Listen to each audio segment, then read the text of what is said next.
स्वागत है दोस्तों अपन YouTube channel IT technical course में। दोस्तों हम लोग इलेक्ट्रीशियन थ्योरी के 6 नंबर चैप्टर कर रहे हैं। चैप्टर का नाम था डीसी थ्योरी। यानी हम लोग डीसी थ्योरी के कुछ पॉइंट पढ़ लिए थे, जैसे क्लोज सर्किट क्या होता है, ओपन सर्किट क्या होता है, यानी सर्किट के बारे में पढ़े थे। सर्किट के कनेक्शन कितने प्रकार से करते हैं, जैसे कि हम लोग सीरीज कनेक्शन पढ़े थे, पैरेलल कनेक्शन पढ़े थे। सीरीज कनेक्शन क्या होता है, हम लोग सीरीज कनेक्शन क्यों करते हैं हम उसके बारे में जाने थे। पैरेलल कनेक्शन क्यों करते हैं, कहाँ पे यूज होता है पैरेलल कनेक्शन, सीरीज कनेक्शन कहाँ पे यूज होता है, इसके बारे में क्लासेस हो चुकी है। फिर हम लोग ओम्स लॉ पढ़े थे, किरचॉफ्स लॉ पढ़ लिए, यानी 4 क्लासेस हो गई, जिसमें से series connection, parallel connection, Ohm's law, Kirchhoff's law. Kirchhoff के कितने नियम होते हैं, यानी किरचॉफ के करंट नियम कहाँ पे लागू होता है, किरचॉफ का वोल्टेज नियम कहाँ पे लागू होता है, क्यों 2 नियम बनाए गए हैं, इनके बारे में हम लोग क्लास कर चुके हैं। अब अपन चलते हैं, कुछ इसके इम्पोर्टेंट क्वेश्चन कर लेते हैं। यानी इम्पोर्टेंट क्वेश्चन यानी 1 लाइन 1 के जो क्वेश्चन होते हैं, ये भी आप लोग को पढ़ना चाहिए।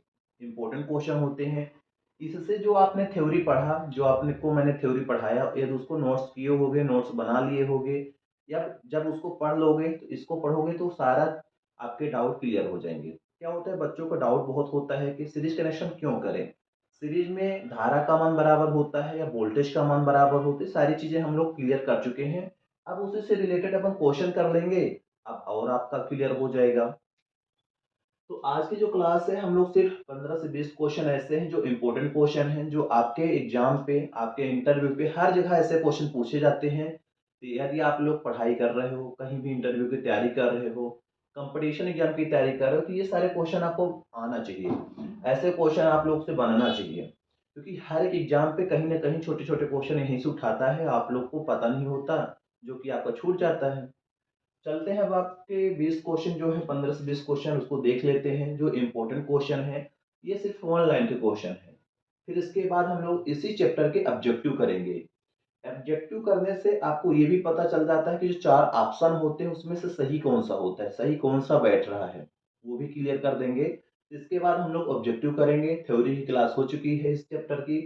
यदि इस चैप्टर की आपने थ्योरी क्लास नहीं किया, उसको बहुत इंपॉर्टेंट है, उसको आप जरूर करिए, क्योंकि फर्स्ट ईयर पे है आईटीआई पे, या कहीं कंपटीशन एग्जाम की तैयारी कर रहे हैं, सबसे इम्पोर्टेंट होता है थ्योरी।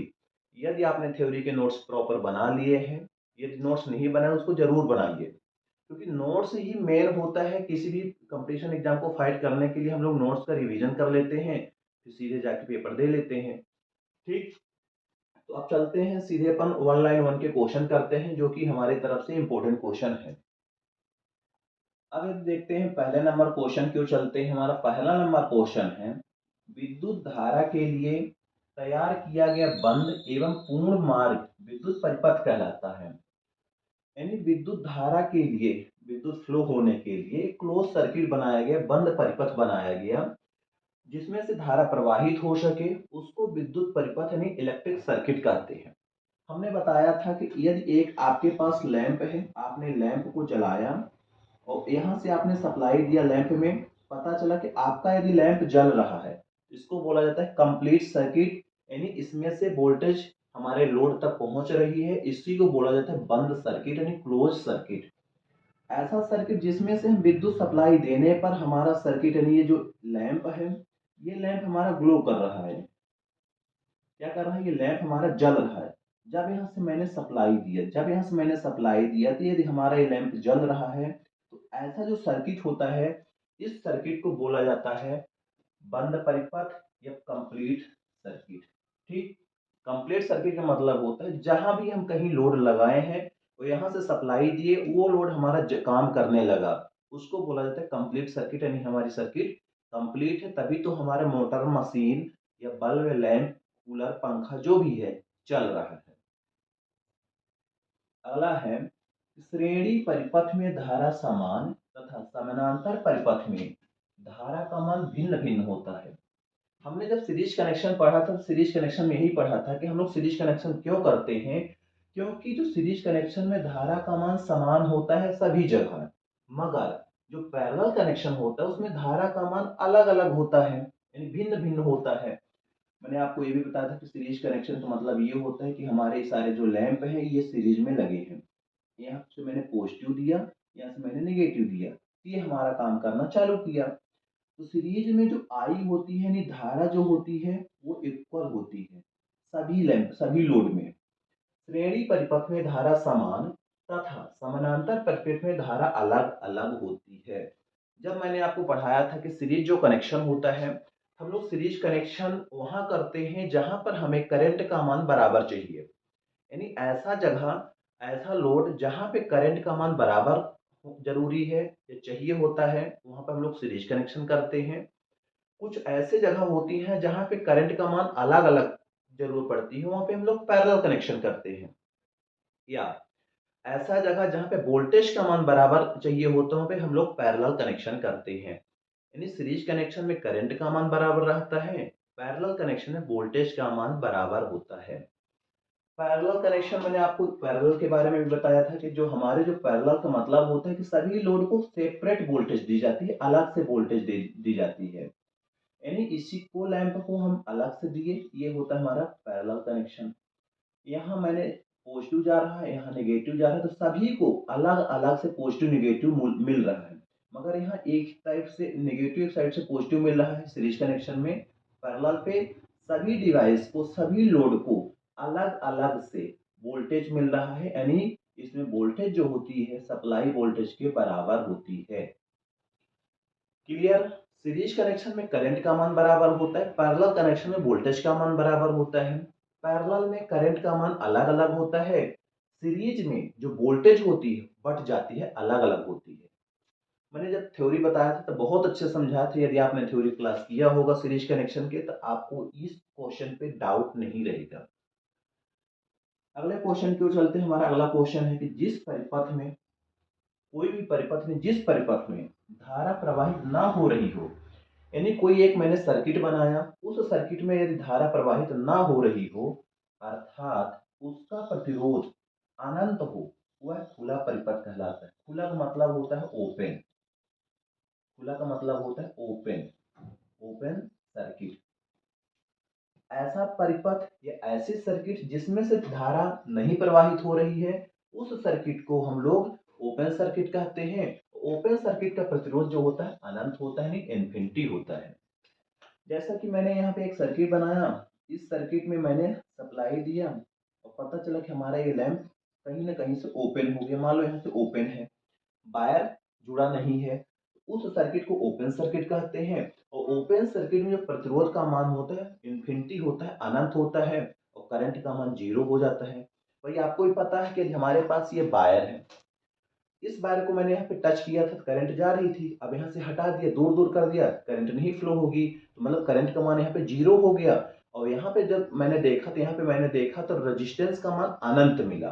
ओपन सर्किट में जो रेजिस्टेंस होता है तो अनंत होता है और करंट का मान 0 होता है। ठीक। अगला क्वेश्चन है, यदि किसी परिपथ में फेज तार, न्यूट्रल अथवा अर्थ तार के संपर्क में आ जाए तो परिपथ का फ्यूज उड़ जाता है। आपने देखा होगा कि जब किसी सर्किट होती है, सर्किट में फेज तार न्यूट्रल तार आपस में टच हो गए तो वहां का जो एमसीबी होती ऑफ हो जाती है या फ्यूज उड़ जाता है। ऐसी जो सर्किट होती है उसको बोला जाता है शॉर्ट सर्किट। शॉर्ट सर्किट मतलब होता है जब हमारे सर्किट में अलग से एक वायर आके टच हो गया, उसको बोला जाता है शॉर्ट सर्किट। और जिस कारण इसमें विद्युत धारा का प्रवाह समाप्त हो जाता है। यानी जो शॉर्ट सर्किट होती है, शॉर्ट सर्किट में करंट फ्लो होना बंद हो जाता है। जो ऐसा परिपथ होता है उसको लघु परिपथ बोलते हैं। लघु का मतलब होता है शॉर्ट। मैंने शॉर्ट सर्किट ओपन सर्किट पढ़ाया था, ओपन सर्किट ये आ गया शॉर्ट सर्किट। तो शॉर्ट सर्किट में धारा का प्रवाह समाप्त हो जाता है, इसमें विद्युत धारा का प्रवाह होना बंद हो जाता है। और ऐसी सर्किट जो होती है उसको बोला जाता है शॉर्ट सर्किट। शॉर्ट सर्किट में धारा का मान यदि पूछे आपसे, कहीं इंटरव्यू में पूछे कि शॉर्ट सर्किट में धारा का मान कितना होता है तो आप बता सकते हो शॉर्ट सर्किट में धारा का मान इन्फिनिटी यानी अनंत हो जाता है और रेजिस्टेंस शॉर्ट सर्किट में 0 हो जाता है। और ओपन सर्किट में कोई आपसे इंटरव्यू में पूछे ओपन सर्किट में जो रेजिस्टेंस का मान होता है कितना होता है तो आप बताओगे ओपन सर्किट में जो रेजिस्टेंस होता है वो अनंत हो जाता है। ओपन सर्किट में करंट की वैल्यू क्या होती है, करंट की वैल्यू 0 हो जाती है। ठीक। आगे की ओर चलते हैं, हम ओम के नियम भी पढ़े थे। ओम के नियम की परिभाषा भी पढ़े थे, यहाँ एक बार फिर परिभाषा मिल गई है। ओम के नियमानुसार, किसके? ओम के नियमानुसार नियत तापमान तथा नियत भौतिक परिस्थितियां, नियत टेम्परेचर, नियत भौतिक परिस्थितियों में किसी बंद वैद्युतिक डीसी परिपथ में किसी प्रतिरोध के सिरों पर होने वाला विभवांतर उस प्रतिरोध में से प्रवाहित होने वाली धारा के मान के अनुक्रमानुपाती होती है। यानी भी जो होता है वो I इंटू आर होती है, I इंटू आर, भी प्रोपोर्शनल I इंटू आर, इसको प्रोपोर्शनल कर देना, ये प्रोपोर्शनल है। यानी ओम के नियम ये बताता है कि जहां पे आप ओम्स लॉ वेरीफाइड कर रहे हो उस जगह का टेम्परेचर नियत होना चाहिए, भौतिक परिस्थितियां नियत होनी चाहिए, उस बंद डीसी सर्किट में जो प्रतिरोध के सिरों पर होने वाला विभवांतर है यानी जो वोल्टेज है वो उस प्रतिरोध में से जो प्रवाहित होने वाली विद्युत धारा है उसके अनुक्रमानुपाती होता है। यानी जो वोल्टेज है उस सर्किट का वो धारा और करंट के अनुक्रमानुपाती होता है। ये ओम्स लॉ में हमने इसके तीनों फार्मूले कर लिए थे। इस फार्मूले के माध्यम से आप 3 फार्मूले निकाल सकते हो। अगला क्वेश्चन है किरचॉफ के विद्युत धारा नियम। हमने किरचॉफ के नियम कल ही की क्लास में किए थे, नहीं इसके पहले की क्लास में किरचॉफ के नियम पढ़े थे। किरचॉफ के 2 नियम मैंने पढ़ा। किरचॉफ का पहला नियम होता है करंट नियम, दूसरा नियम होता है वोल्टेज नियम। यानी किरचॉफ का जो करंट नियम होता है जो केसीएल होता है और जो किरचॉफ का वोल्टेज लॉ होता है केवीएल होता है। ठीक, किरचॉफ के विद्युत धारा के अनुसार किसी बंद डीसी परिपथ में चालकों के संगम, संगम का मतलब होता है जहाँ पे बहुत सारे वायर आके ज्वाइंट हो गए या नोड पर विद्युत धारा का बीजगणितीय योग शून्य होता है। हमने यही पढ़ा था कि जब किसी भी सर्किट में विद्युत धारा आती है, मान लो यहाँ से ये सर्किट है, 2 सर्किट में से सप्लाई आ रही है और 2 में से सप्लाई जा रही है, ये हमारा नोड है, जंक्शन है। कुछ सर्किट में से सप्लाई आ रही है, कुछ सर्किट में से जंक्शन, ये जंक्शन की ओर आ रही है, जंक्शन से बाहर जा रही है। वही बोल रहा है कि अनुसार किसी बंद डीसी परिपथ में चालक के संगम या नोड पर विद्युत धारा के बीजगणितीय योग शून्य होते हैं। आने वाली धारा तथा जाने वाली धारा के बीजगणितीय योग शून्य होता है। कोई पूछे कि किरचॉफ का नियम किस सिद्धांत पर कार्य करता है, किरचॉफ का करंट नियम किस सिद्धांत पर कार्य करता है, तो आप बताओगे आवेश के सिद्धांत पर। थ्योरी की क्लास में आपको मिल जाएगी। हमने यही बताया था किरचॉफ के जो विद्युत धारा के नियम है वो आवेश संरक्षण के सिद्धांत पर कार्य करता है। सेकंड नंबर है किरचॉफ के वोल्टेज नियमानुसार। यानी हमने पढ़ा था पहला किरचॉफ का करंट नियम, सेकंड नंबर पढ़े थे किरचॉफ के वोल्टेज नियम। अब किरचॉफ के वोल्टेज नियम अनुसार किसी बंद डीसी परिपथ के किसी बंद लूप अर्थात मैश में आरोपित विद्युत वाहक बलों का बीजगणितीय योग उस लूप या मैश की प्रत्येक शाखा में हुए वोल्टेज ड्रॉप के बीजगणितीय योग के बराबर होता है। किरचॉफ के वोल्टेज नियम अनुसार किसी बंद डीसी परिपथ के किसी बंद लूप, मान लो हमारे पास किसी भी बंद डीसी परिपथ इसमें कुछ रेजिस्टेंस लगे हैं, यहाँ भी रेजिस्टेंस लगे हैं, यहाँ भी रेजिस्टेंस लगे हैं, ये हमारा सर्किट कंप्लीट हो गया। यहाँ पे मैंने लूप दे दिया। वही बोला कि किरचॉफ के वोल्टेज नियमानुसार किसी बंद डीसी परिपथ, ये हमारी एक बंद डीसी परिपथ हो गई, किसी बंद लूप, ये हमारा जो पूरा लूप है, मैश, लूप या मैश बोला जाता है, और फिर विद्युत वाहक बलों का है, इसमें से जो विद्युत वाहक बल है जो ईएमएफ है उसका बीजगणितीय योग उस लूप की प्रत्येक शाखा में, जो हमारी प्रत्येक शाखा है इस लूप की, उस शाखा में जो वोल्टेज ड्रॉप होते हैं वो बीजगणितीय योग के तुल्य होते हैं, बीजगणितीय योग के बराबर होते हैं। ये बोलता है किरचॉफ का वोल्टेज नियम।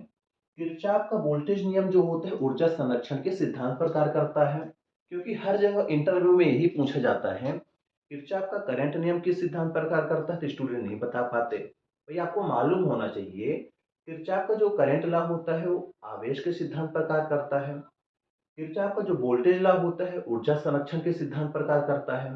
भाई ये भी पूछा जाता है किरचॉफ का पहला नियम किससे बोलते हैं, तो आप बताओगे किरचॉफ के पहले नियम को करंट लॉ बोलते हैं, किरचॉफ के सेकंड लॉ को किरचॉफ का वोल्टेज लॉ बोला जाता है। ऐसे क्वेश्चन आपके माइंड में होने चाहिए, छोटे छोटे इंटरव्यू से रिलेटेड, आपके एग्जाम से रिलेटेड हर जगह पूछे जाते हैं, तो ऐसे चीजें आपको मालूम भी होनी चाहिए। ठीक,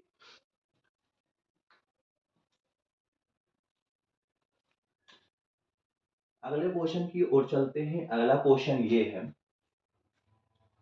पदार्थों का यह स्वाभाविक गुण जिसके कारण वह स्वयं में से होने वाले विद्युत धारा का विरोध विद्युत धारा का प्रवाह का विरोध करता है, प्रतिरोध कहलाता है। सभी लोग रेजिस्टेंस के बारे में जानते होंगे। रेजिस्टेंस की इकाई क्या होती है, कितने लोग को मालूम हो, लोग कमेंट करेंगे। सबसे सरल ITI में यदि आप कर रहे हो, 5वीं क्लास से रेजिस्टेंस के बारे में अपन लोग पढ़ते जाते हैं।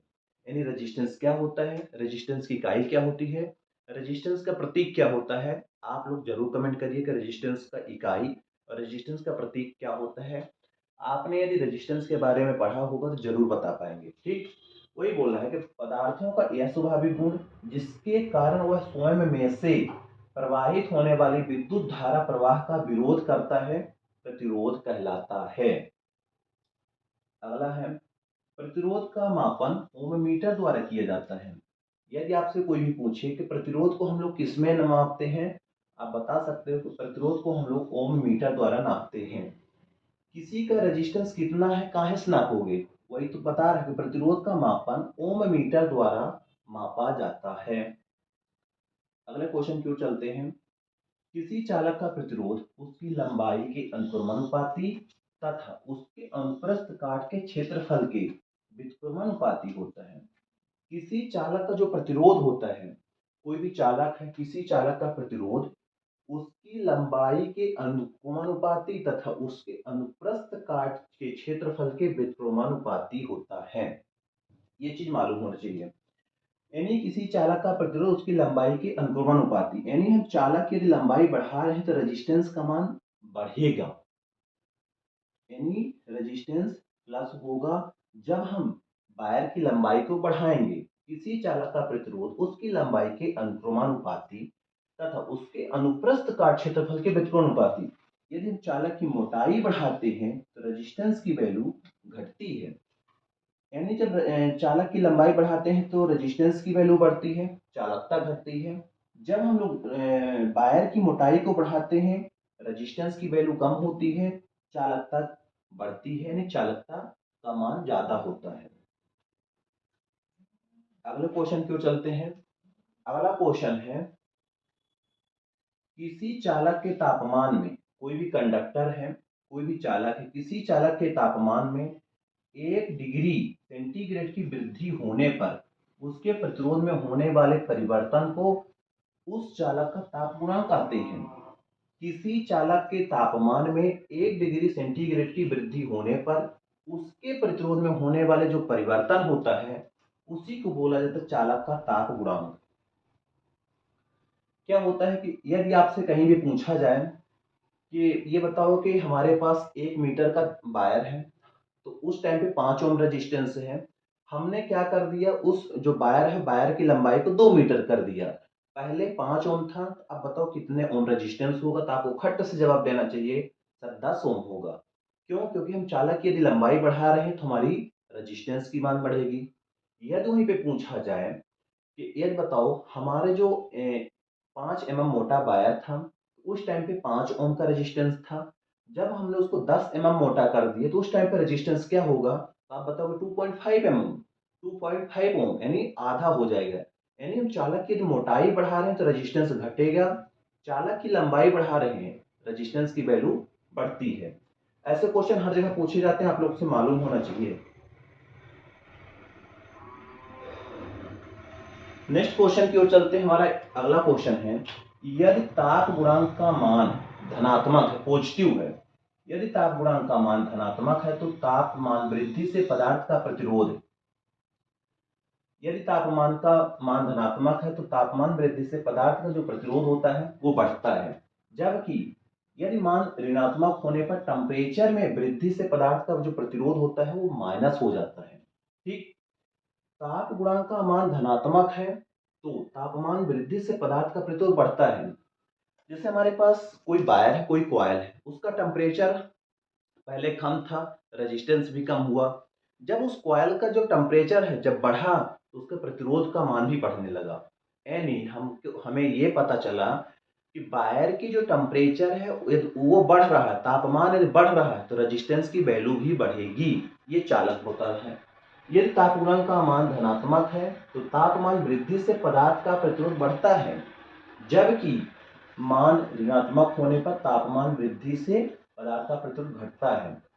यदि टेम्परेचर ऋणात्मक है, मान ऋणात्मक है, तब तापमान जब बढ़ाएंगे तो उस टाइम पे प्रतिरोध का मान कम हो जाता है।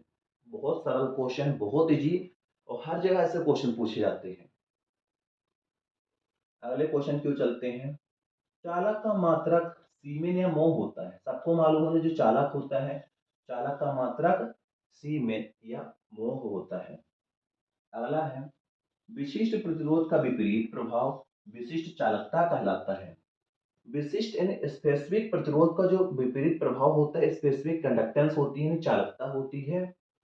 इसका जो मात्रक होता है सीमेन प्रति सेंटीमीटर या मोह प्रति सेंटीमीटर होती है। विशिष्ट प्रतिरोध का विपरीत जो प्रभाव होता है उसी को बोला जाता है विशिष्ट चालकता, और इसका जो मात्रक होता है सीमेन प्रति सेंटीमीटर या मोह प्रति सेंटीमीटर होता है। अगले क्वेश्चन की ओर चलते हैं। अगला जो क्वेश्चन है, कार्बन प्रतिरोधकों का उपयोग, जो कार्बन के रेजिस्टेंस होते हैं, जो कार्बन के प्रतिरोध होते हैं, कार्बन प्रतिरोधकों का उपयोग नियत एवं निम्न ताप पर किया जाता है।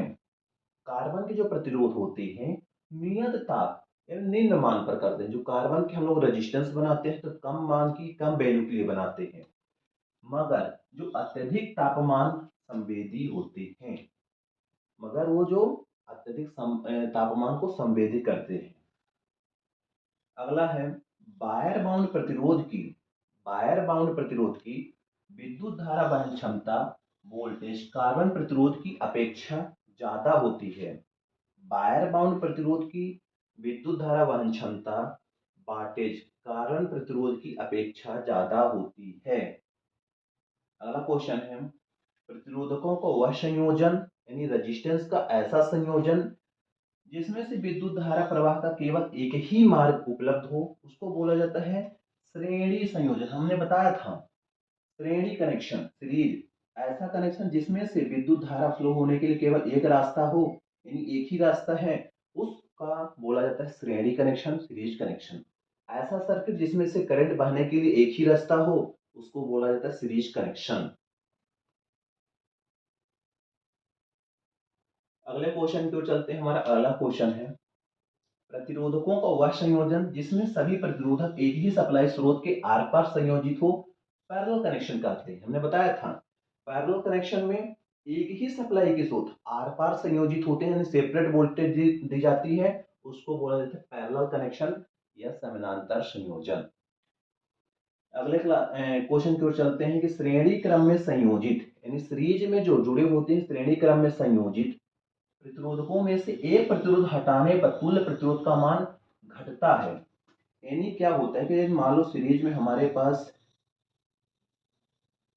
4 रेजिस्टेंस लगे हैं, इसको हमने R1 दिया नाम, इसको R2 दिया नाम, इसको R2 दिया, इसको R3 दिया, इसको R4 दिया। श्रेणी क्रम में संयोजित प्रतिरोध में से एक प्रतिरोध हटाने पर तुल्य प्रतिरोध का मान घटता है। अब इसमें से 4 में से मैंने एक को हटा दिया, 3 को देखा कि इसकी जो वैल्यू यदि मान लो 2 ओम, ये भी 2 ओम, ये भी 2 ओम, ये भी 2 ओम, बराबर कितना है 8 आया। जब 4 थे तो हमने इनको ऐड किया सीरीज में, क्योंकि पता है सबको ऐड होते हैं, तो पता चला कि हमें बराबर 8 ओम मिला। जब मैंने एक को हटा दिया, क्या कर दिया, एक को हटा दिया, तो यहाँ पे कितने मिलेंगे 6 ओम। तो वही बोल रहा है कि श्रेणी क्रम में संयोजित प्रतिरोध में से एक प्रतिरोध हटाने पर तुल्य प्रतिरोध का मान घटता है, जबकि समानांतर संयोजन में ऐसा करने पर तुल्य प्रतिरोध का मान बढ़ता है। यदि हम इसी को पैरेलल कनेक्शन में करेंगे, पैरेलल में से हटाएंगे तो इसकी वैल्यू बढ़ती है। हर जगह इंटरव्यू में पूछा जाता है कि ये बताइए सीरीज में 5 रेजिस्टेंस लगे हैं जिनमें से टोटल 10 ओम आ रहा था, यदि उसमें से हम 4 उसी वैल्यू के 4 रेजिस्टेंस लगाएंगे तो उसकी वैल्यू कितनी आएगी, तो आपको बता देना 8 में उससे कम आएगा। सीरीज की बात कर रहा हूँ। पैरेलल में ही बोलेगा 5 रेजिस्टेंस लगे थे 5-5 ओम के, तो कुछ वैल्यू आ रही थी, यदि हम उनसे कम करेंगे तो कम होगी कि ज्यादा होगी, आप बताओ उसकी वैल्यू बढ़ती है। अगले क्वेश्चन की ओर चलते हैं कि पोस्ट ऑफिस बॉक्स नामक उपकरण में अज्ञात मान वाले प्रतिरोध का मान ज्ञात करने के लिए व्हीटस्टोन ब्रिज सिद्धांत का उपयोग किया। नेक्स्ट है कि पोस्ट ऑफिस बीजाना में धारा विशेष ज्ञात करने के लिए ग्लेवनोमीटर का उपयोग किया। यानी पोस्ट ऑफिस बीजगणित योग में पोस्ट ऑफिस ब्रिज में धारा का विशेष मान ज्ञात करने के लिए हम लोग ग्लेवनोमीटर का यूज करते हैं। यानी धारा को मापने के लिए ग्लेवनोमीटर से भी हम माप सकते हैं। ये थे कुछ इंपॉर्टेंट क्वेश्चन जो आपके लिए बहुत इंपॉर्टेंट थे, क्योंकि ऐसे स्टूडेंट डाउट में रहते हैं, बहुत सारे उनके क्वेश्चन रहते हैं। तो यदि आपने ये क्लास किया, इसके पहले की क्लास किया होगा, यदि आपको समझ में आया है, आप लोग जरूर फॉलो अप दिया करो। फॉलो अप देने से हमें ये पता चलता है कि यदि जो मैं पढ़ा रहा हूँ तो आपको समझ में मेरी बात पूरी आ रही है। मिलते हैं नेक्स्ट क्लास पे। जय हिंद, जय भारत।